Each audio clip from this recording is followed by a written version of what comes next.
Hello students, myself Indu Jaiswal, Assistant Professor of Poddar Management Training Institute. Today I will teach about CBCS system. आइए आज हम बात करते हैं कि CBCS सिस्टम क्या है। UGC यानी विश्वविद्यालय अनुदान आयोग ने जो भारत की उच्च शिक्षा प्रणाली में दक्षता और उत्कृष्टता लाने के लिए CBCS कार्यक्रम लागू कर दिया है। विदेशों में यह कार्यक्रम पहले से ही लागू है। इस सिस्टम के अंतर्गत छात्रों के पास निर्धारित पाठ्यक्रमों को चयन करने हेतु बहुत ही विकल्प मौजूद होते हैं। CBCS यानी चॉइस्ड बेस्ड क्रेडिट सिस्टम को हिंदी में विकल्प आधारित क्रेडिट प्रणाली कहा जाता है। इसमें कोई भी स्टूडेंट अपने कोर्स में कुछ विषय हटाकर अन्य स्ट्रीम में से अपने कुछ पसंदीदा एक या दो विषयों को चुन सकता है। एक तरह से कहा जाए तो यह एक कैफेटेरिया अप्रोच की तरह है। आप किसी कैफेटेरिया या रेस्टोरेंट में जाते हैं तो वहाँ पर आप जब खाने का ऑर्डर करते हैं तो आपके पास एक मेन्यू कार्ड होता है। उसमें से आप अपनी पसंद की या चॉइस के अकॉर्डिंग खाने की चीज़ों को चुनते हैं। इसी प्रकार से आपका CBCS सिस्टम है। आप अपने महाविद्यालय में या विश्वविद्यालय में, यदि हम उसे कैफेटेरिया की तरह समझें, तो जहाँ पर आप अपनी चॉइस के अकॉर्डिंग आप जो भी चाहें कोर्स चुन सकते हैं। इसमें एक महत्वपूर्ण बात यह है कि स्टूडेंट को अपनी चॉइस मिलती है। वो अपनी पसंद के कोर्सेज को चुन सकते हैं, जो व्यक्ति के विकास के लिए बहुत ही इम्पोर्टेंट है। इसके माध्यम से बालक ज़्यादा अच्छे से परफॉर्मेंस दे सकते हैं और उनमें ज़्यादा से ज़्यादा इफिशिएंसी आ सके। इस सिस्टम में बालक अपनी गति से सीखने की कोशिश भी करता है। इसमें मुख्य रूप से 4 अनिवार्य तत्वों को शामिल किया गया है: सेमेस्टर, क्रेडिट हस्तांतरण और व्यापक निरंतर मूल्यांकन। सबसे पहले आता है सेमेस्टर सिस्टम। इसमें जो भी मूल्यांकन किया जाता है वो सेमेस्टर्स के अनुसार किया जाता है। इसमें साल भर में 2 सेमेस्टर लिए जाते हैं। एक सेमेस्टर जुलाई से दिसंबर के बीच में और एक सेमेस्टर जनवरी से जून के बीच में होता है। इन सेमेस्टर में जो टीचिंग मानी जाती है वो 15 से 18 वीक की मानी जाती है और इसमें जो टीचिंग डेज होते हैं वो 90 या 90s होते हैं। हर सेमेस्टर में कुछ ग्रेड पॉइंट भी दिए जाते हैं। दूसरा आता है क्रेडिट प्रणाली। क्रेडिट का मुख्य रूप से मतलब है कि कितना घंटा आपको पढ़ाया जा रहा है। इसमें थ्योरी के लिए बोला जाता है कि हर वीक में एक क्रेडिट, यानी कि कोई थ्योरी पेपर है उसकी एक वीक में यदि एक क्लास ली जाती है 1 घंटे की तो उसे 1 क्रेडिट के नाम से गिना जाता है। यदि 2 घंटे की क्लास ली जाती है तो उसे 2 क्रेडिट के नाम से जाना जाता है। लेकिन जो प्रैक्टिकल वर्क होता है उसमें इसका वेटेज डबल हो जाता है, यानी कि पर प्रैक्टिकल 2 आवर या 1 क्रेडिट। तो यह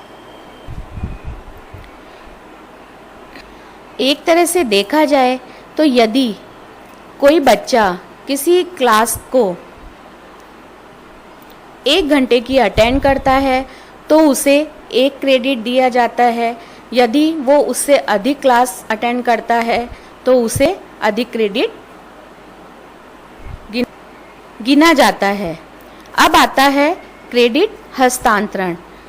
मान लीजिए कुछ कारणों से छात्र को जो अध्ययन कराया जा रहा है उसका भार वो सहन नहीं कर पा रहा है, जैसे कि वो बीमार हो जाए, तो उसे जो पाठ्यक्रम है उसका अध्ययन करने और कम क्रेडिट अर्जित करने की आज़ादी होती है और वह इसकी भरपाई अगले सेमेस्टर में कर सकता है।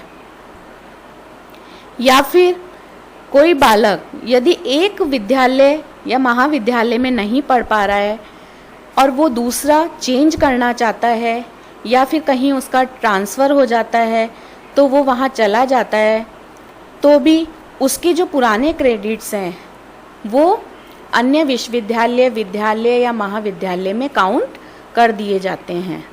फिर आता है व्यापक निरंतर मूल्यांकन, यानी कि इसमें शिक्षक द्वारा तो बालक का मूल्यांकन किया ही जाता है, लेकिन व्यापक रूप से और निरंतर रूप से स्वयं बालक द्वारा भी स्वयं का मूल्यांकन किया जाता है। अब हम बात करते हैं कि कोर्सेज का किस तरह से बाइफिकेशन यानी कि वर्गीकरण किया गया है, यानी कि मुख्य रूप से जो CBCS प्रणाली है उसमें मुख्य पाठ्यक्रम के रूप में किन किन कोर्सेज को शामिल किया गया है।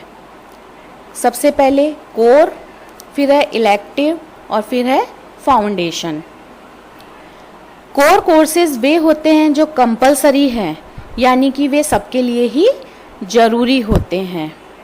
दूसरा आता है इलेक्टिव कोर्सेज, यानी कि आप अपने हिसाब से कोर्सेज को चुन सकते हैं। इसे 3 तरह से डिफाइन किया गया है। या तो डेजर्टेशन और प्रोजेक्ट हो सकता है, जिसे आप अपने एडवाइज़र के साथ कंप्लीट कर सकते हैं, जिसके लिए मिनिमम 6 क्रेडिट्स रखे गए हैं।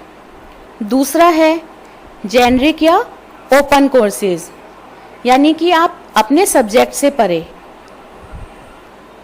कुछ दूसरे कोर्स भी चुन सकते हैं। जैसे मान लीजिए आप बीटेक कर रहे हैं, लेकिन बीटेक के साथ साथ उसी से संबंधित कोर्स, यानी कि आप उसमें कुछ नया करना चाह रहे हैं, जैसे जावा करना चाह रहे हैं या ब्लूजे कोर्स को सीखना चाह रहे हैं। तीसरे तरह के जो कोर्स होते हैं वो हैं डिसिप्लिन सेंट्रिक इलेक्टिव कोर्सेज, यानी कि ये वे कोर्सेज हैं जहां आप अपने ही क्षेत्र के कोर्सेज में से चूज़ कर सकते हैं। यानी कि जैसे मान लीजिए आप MBA कर रहे हैं तो उसी से संबंधित, उसी से रिलेटेड दूसरा कोर्स भी आप चुन सकते हैं। कोर और इलेक्टिव कोर्सेज के बाद जो तीसरे कोर्स हैं वो होते हैं फाउंडेशन कोर्स। ये एक तरह से जो बालक की स्किल डेवलपमेंट के लिए या एबिलिटी को डेवलपमेंट करने के लिए लिए जाते हैं, यानी कि ये आपकी बेसिक स्किल्स को बढ़ाने के काम में आते हैं।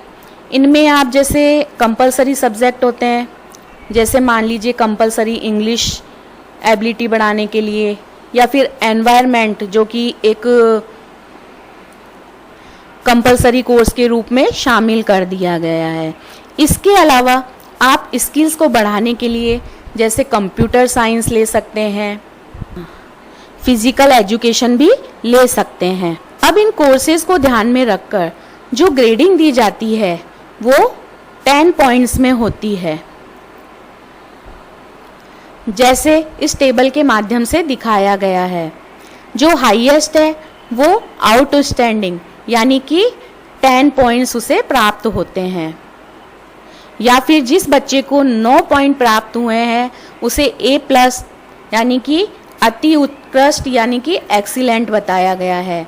यदि मान लीजिए इसी में से किसी बच्चे को 6 पॉइंट प्राप्त हुए हैं तो उसे B यानी औसत से ऊपर, किसी बच्चे को 8 पॉइंट मिले हैं तो A यानी बहुत अच्छा यानी कि वेरी गुड, 7 पॉइंट मिले हैं तो B+ यानी अच्छा, 6 पॉइंट मिले हैं तो B यानी औसत से ऊपर, 5 पॉइंट मिले हैं तो C यानी कि औसतन यानी कि एवरेज, 4 पॉइंट मिले हैं तो P मीन्स पास, 0 अगर पॉइंट मिले हैं तो उसे फेल यानी अनुत्तीर्ण भी कहा जाता है और उसे एब्सेंट या अनुपस्थित भी कहा जाता है। अब हम बात करेंगे कि जो बालक को क्रेडिट मिलते हैं, जो पॉइंट्स दिए जाते हैं, उनकी गणना किन बातों को ध्यान में रखकर की जाती है। इसमें 3 मुख्य पॉइंट होते हैं। लेक्चर यानी प्रति सप्ताह जो व्याख्यान दिया जाता है, ट्यूटोरियल यानी कि यानी कि शिक्षण, और तीसरा है प्रैक्टिकल, पी यानी कि व्यवहारिक कार्य या प्रैक्टिकल वर्क। जैसा कि हम पहले ही बता चुके हैं, इसकी गणना के नियमानुसार एक क्रेडिट प्रति सेमेस्टर के 1 घंटे के शिक्षण के बराबर माना गया है, जिसमें व्याख्यान L, शिक्षण T या व्यवहारिक कार्य यानी कि क्षेत्रीय कार्य, प्रायोगिक कार्य P प्रति सप्ताह 2 घंटे इसमें शामिल किए गए हैं। इसके अध्ययन में नियमानुसार पाठ्यक्रम में केवल L घटक या केवल T या P घटक या 2 या 3 सभी घटकों का संयोजन भी किया जा सकता है। हर एक सेमेस्टर में student L plus T plus P कुल क्रेडिट यानी कि सभी क्रेडिट प्राप्त एक साथ भी कर सकता है, या फिर L प्लस T या फिर T प्लस P या फिर P प्लस L क्रेडिट भी प्राप्त कर सकता है।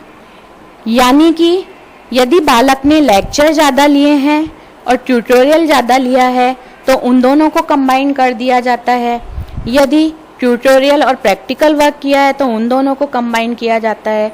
यदि लेक्चर, ट्यूटोरियल और प्रैक्टिकल वर्क तीनों ही किए हैं तो उन तीनों को कंबाइन कर दिया जाता है और इन आधारों पर क्रेडिट की गणना की जाती है।